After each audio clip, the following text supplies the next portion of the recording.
Among the earliest of insects to take to the air were dragonflies, as we know from the fossil record. Living dragonflies can reach speeds of 40 miles an hour and fly several miles in their search for a new territory.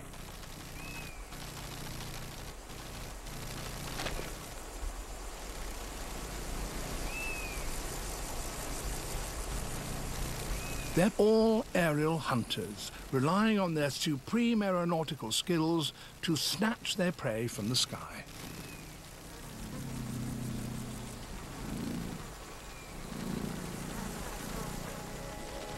Their great agility in the air comes from being able to beat each of their two pairs of wings quite independently.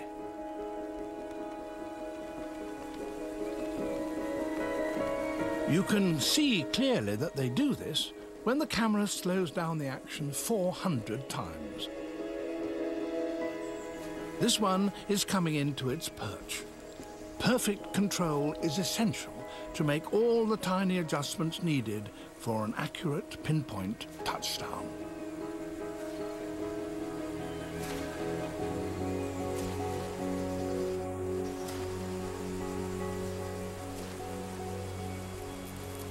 All dragonflies, when they perch, hold their wings outstretched. But they have close relations, damselflies, and they perch with their wings closed above their backs. Mosquitoes stand little chance when damsels go hunting.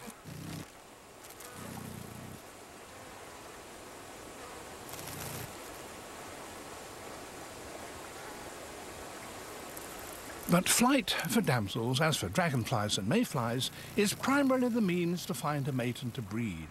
And to do that, they, like the others, need water.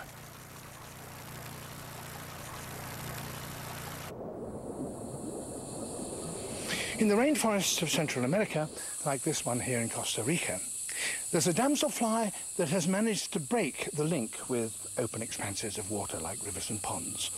It's also one of the most spectacular members of the entire family.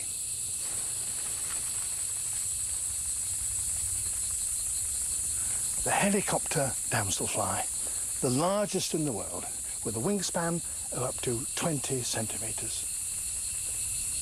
The males tend to frequent sunlit patches where the females can see them easily, and they have a special lazy, flapping way of flying that is, in itself, an invitation.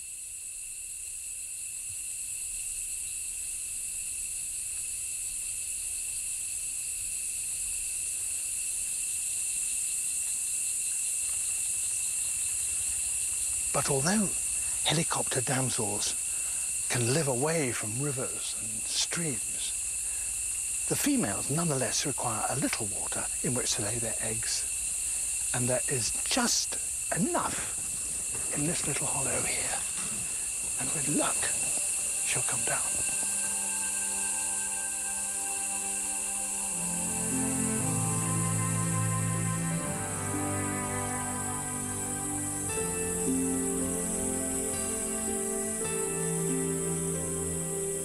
And into the water they go.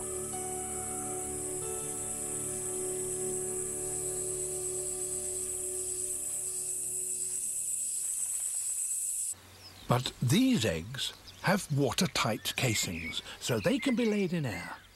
They are butterfly eggs. The link with water has been broken. Butterflies fly in a very different way from dragonflies. They overlap their two pairs of wings so that they flap as a single pair. They can't fly as fast or as aerobatically as dragonflies, but they nonetheless are tireless in their search for the particular food that will suit their young. And in the case of the cabbage white, that's cabbage.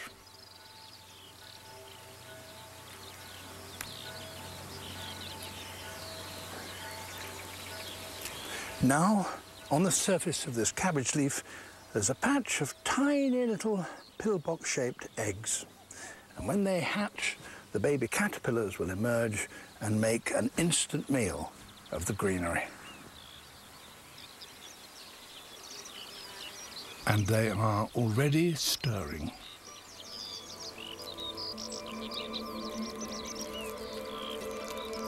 But the first dish on the menu is not vegetables. It's the shells of their own egg capsules, protein-rich and far too nourishing to be wasted.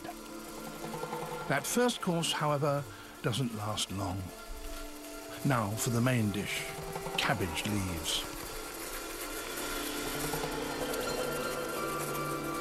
As the caterpillars grow, they shed their skins. They do so 5 times until ultimately they are 800 times heavier than they were when they first hatched. This fully grown caterpillar must now find shelter.